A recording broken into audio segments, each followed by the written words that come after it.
Hello students, let us start second chapter, that is electrostatic potential and capacitance. In this class we will study about electrostatic potential. What this term potential says. Potential is degree of electrification of the charged object. It determines direction of flow of charges. When two differently charged objects are connected, then charges flow from higher potential to lower potential. Okay, now we will see electrostatic potential energy. In last chapter class you have studied about electric field. You know, every charge has electric field around it. Electric field is the region up to which its force can be experienced. So let us say we are having this charge, a source charge plus Q, which is kept at point O, and we have another test charge plus Q. And if we want to move this charge from point A to B, we have to do some work. We have to apply some force against the force exerted by this test charge, by this field. Okay, this work done in moving charge from this test charge from A to B is stored in the form of potential energy. Okay, it is called electrostatic potential energy, and we can write it like WAB, work done to move this charge, test charge from point A to B, is equal to integration from A to B F dot dx. F is external force which is applied on this test charge. When applied force F external, it overcomes the force applied by source charge. Means when net charge becomes 0, then this charge starts moving in direction AO without acceleration. Okay, so that work done to bring this charge, to move this charge from one point to other, is stored in the form of potential energy. This equation can also be written as minus integration from A to B Fe, that electric field, into dx. Okay, because these two are equal and opposite to each other. And this work done is stored in the form of potential energy. It is called electrostatic potential energy. And we always talk about electrostatic potential energy difference, because at every point this charge is having some potential. Some energy is stored in this charge if it is moving from one place to another. So that difference can be written as del U is equal to UB minus UA, which is equal to work done to bring the charge from point A to B. As such, potential, this term has no meaning. We always talk about potential difference. Then only we can say in which direction charges are flowing. So we always take 2 points. But if we have only just one point, let us say at point B, if we want to bring this test charge to point B, then the first point will be, the other point will be at infinity. Okay, we will bring this charge from infinity to a given point here. So we can write like W infinity B is equal to UB minus U infinity, that is equal to UB, because potential at infinity is taken as 0. This is 0. Okay, so this is electrostatic potential energy. This work done depends only upon the initial and final positions. It is independent of the path followed by that charge.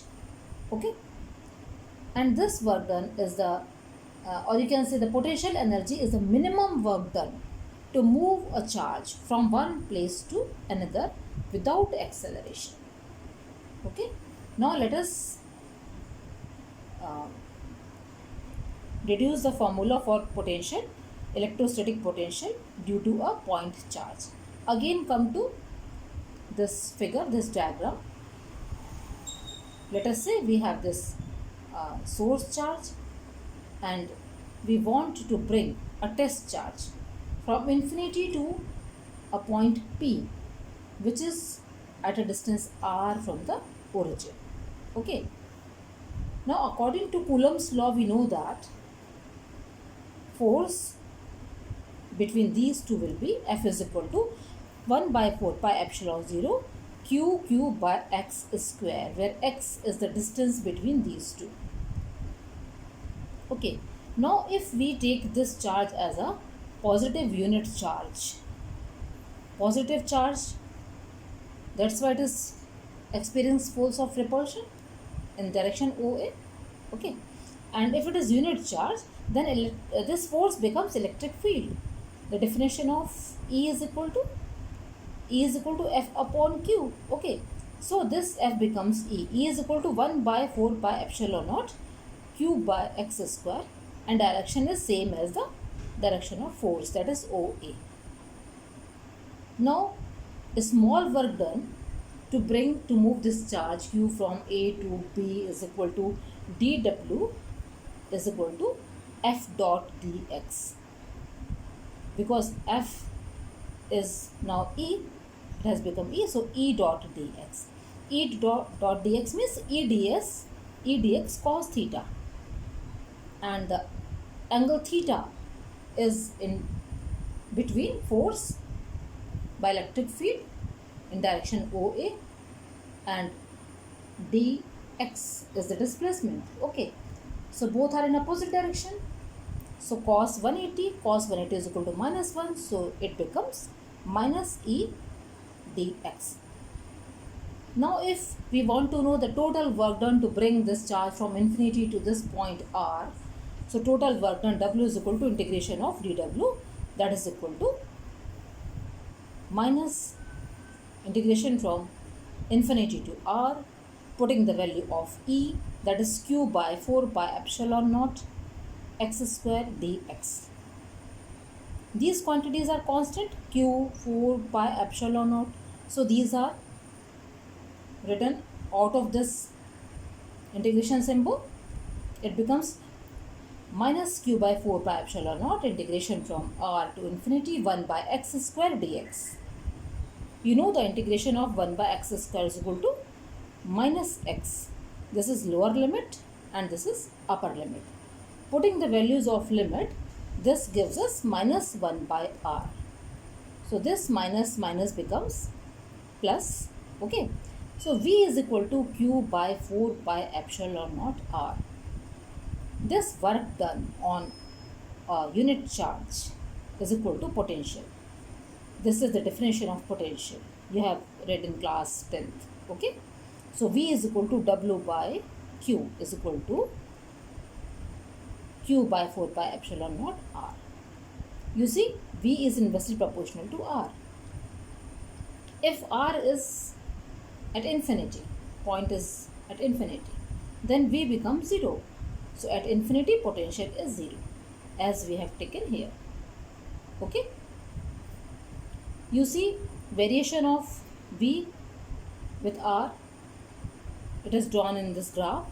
The pattern is like this. Another graph is there, another curve of E. You know E varies with square. E is inversely proportional to R square. So it falls rapidly as R increases. So this is graph between V and R. Okay. Now come to its unit. The unit of potential is volt. We know V is equal to W by Q. The unit of work is joule. Charge is coulomb.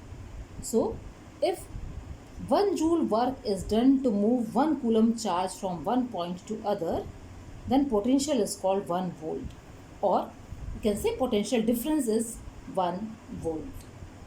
Okay. Now we see potential due to system of charges. Okay, if we have number of charges, Q1, Q2, Q3, Q4, and we want to know potential due to all these charges at a point P, then it is just algebraic sum of all the potentials. Okay, and we can write it like V is equal to V1 plus V2 plus V3 plus V4. Okay, or V is equal to 1 by 4 pi epsilon naught summation I from 1 to n, if n charges are there, Qi Ri. For first charge it will become Q1 R1, Q2 R2, likewise. So it is just algebraic sum of all the potentials due to each charge. Okay, and potential, it is a scalar quantity. Okay, this is called the principle of superposition of potentials. Okay, come to next topic, that is electrostatic potential at a point due to a dipole. What is dipole? Dipole is combination of two equal and opposite charges kept at very small distance 2a. These magnitudes are same, polarity opposite. Okay, so net charge of this dipole is 0. Okay, and the dipole moment, the magnitude of dipole moment, it is equal to either of the charge and into distance between them. P is equal to Q into 2a, and the direction of dipole is from negative to positive. So we want to know the potential due to this dipole at a point P.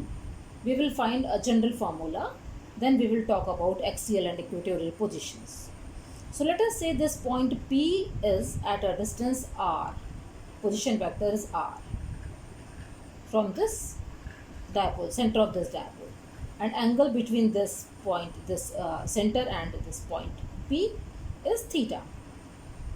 Okay, the distance of charge minus q is r1, the distance of plus q is r2. Now according to principle of superposition of potentials, the total potential will be sum of these two. Okay, so the electrostatic potential due to minus q charge, which is at A, V1 is equal to minus q by 4 pi epsilon naught r1. Similarly, potential due to plus q charge, which is at B, will be V2 will be q by 4 pi epsilon naught r2, and the total potential V will be sum of these two, V1 plus V2. Now V is equal to these two, this is common. Okay, so q by 4 pi epsilon naught taken as common, 1 by r2 minus 1 by r1, minus sign is here, so it is like this. We can solve this term by many methods. I am taking a simple method. Okay, you can solve it by geometry also. So let us solve it by this construction. Its LCM will be r1 r2, and we will get here r1 minus r2. So to find this r1 minus r2, let us draw perpendicular from this point B to this line AP. Okay, this is perpendicular BL, so that these two are equal. Now left over is r1 minus r2. In this triangle ALB, this is theta. Actually this distance is very small in comparison to this distance. Okay, A is very small in comparison to R. So we can take this angle also as theta. So cos theta is equal to base by hypotenuse, that is cos theta is equal to AL by AB. What is AL? R1 minus R2. Okay, so AL means R1 minus R2 is equal to AB cos theta, and AB is equal to 2A. So 2A cos theta. And due to very small distance, let us consider this R1 is and R2 are nearly equal to this R. So R1, R2 gives us R square. Okay. So putting these values here, R1 minus R2 is equal to 2a cos theta, and this is equal to R square. We get V is equal to Q by 4 pi epsilon naught 2a cos theta by R square, and this Q 2a gives us P. This can be written as P cos theta by 4 pi epsilon naught R square. Okay. So potential due to a dipole is inversely proportional to R square. This P cos theta can be written as P dot this unit vector R. This is the direction of this point P, OP. It is in direction OP. Okay. This is dot product of two vectors, which gives us a scalar quantity, potential. It can be written like this also. So you see, this potential depends not only this you can say position R, it depends also on this angle theta. Okay. Now let us see the axial and equatorial positions. On dipole axis means when this point P will lie on the line joining these two charges, so theta will be either 0 degree or 180 degree. Cos 0 and cos 180 gives us plus 1 and minus 1. So V becomes plus minus P by 4 pi epsilon naught R square. And if this point P lies on equatorial position, equatorial plane here, so this theta will be 90 degree and cos 90 is equal to 0. So potential will be 0. V is equal to 0.